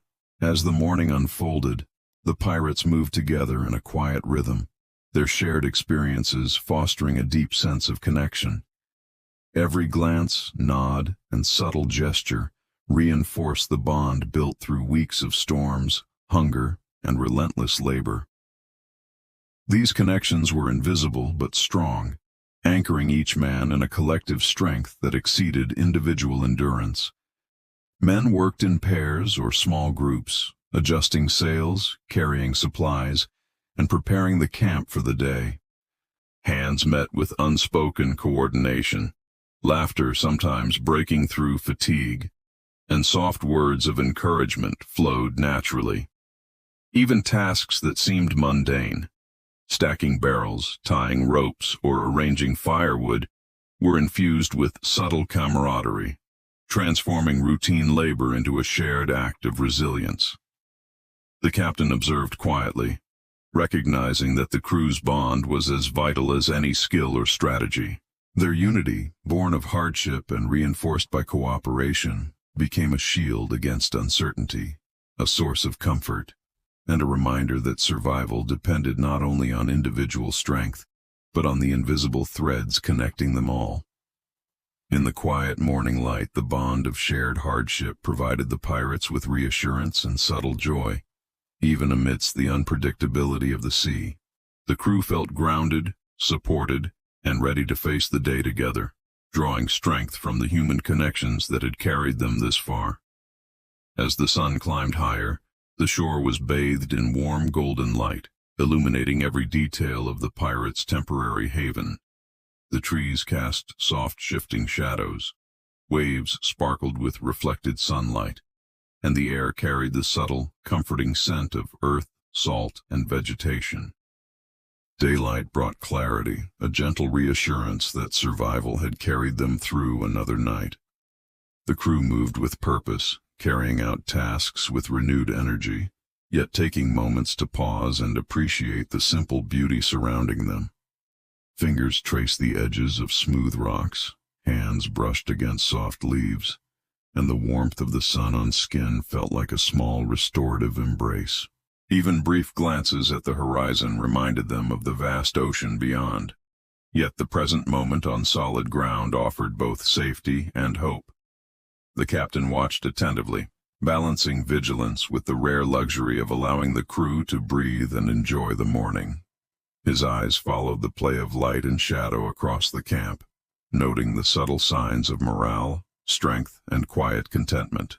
In the promise of daylight, the pirates felt a fragile but tangible sense of renewal. Each sunbeam carried warmth and reassurance. Each breeze brought clarity, and each small interaction fostered resilience. For a fleeting span, the world seemed gentle, and the hardships of their lives softened enough to allow hope to linger in hearts and bodies alike. As the morning matured into late daylight, the pirates began to sense the temporary nature of their refuge. The shore had offered rest, food, and comfort. Yet the ocean still called beyond the horizon, relentless and untamed. A quiet tension mingled with calm as men prepared themselves mentally and physically for the inevitable return to the waves. Tasks became purposeful but measured. Sails checked, ropes coiled, supplies counted and organized. Every movement was deliberate, a balance between efficiency and the lingering desire to savor the last hours of solid ground. The captain moved among them, offering guidance with calm authority, ensuring readiness without stealing the serenity the crew had earned. The sounds of the shore, waves, rustling leaves, distant bird calls, seemed to carry a gentle farewell, and men paused at intervals, breathing deeply, letting the scents and textures of land imprint on memory. Even amidst preparation, there was room for gratitude, quiet reflection, and subtle acknowledgement of survival. In the calm before departure, the pirates felt both anticipation and tranquility. Their bodies and spirits had been replenished, their bonds strengthened, and their minds reminded that endurance required both vigilance and the ability to rest. For now, they lingered in the moment, savoring the shore's gentle embrace before returning to the relentless rhythm of the sea. As the crew finally readied the ship, the shore faded gently behind them. The sand, trees, and quiet embers of their camp disappeared from view, replaced once more by the boundless expanse of the ocean. Waves lapped against the hull, winds shifted, and the familiar rhythm of the sea resumed, steady and commanding. Men moved with practiced coordination, hoisting sails and securing ropes, muscles and minds strengthened by the brief reprieve on land. The captain stood at the helm, eyes scanning the horizon, mindful of danger, but tempered by the calm confidence that comes from survival and experience. The scents of salt, seaweed, and lingering fire mingled, grounding them as they settled into the endless rolling life of the ocean. Even as the ship creaked and the waves rose, the pirates carried the shore within them. The memory of solid earth beneath tired feet, the warmth of firelight, the sweetness of fresh water, and the quiet bonds of companionship. Each moment of hardship at sea would be tempered by these memories. A gentle reminder that endurance could bring reward and that hope, however fleeting, could always be found. The world of the ocean was vast and unforgiving.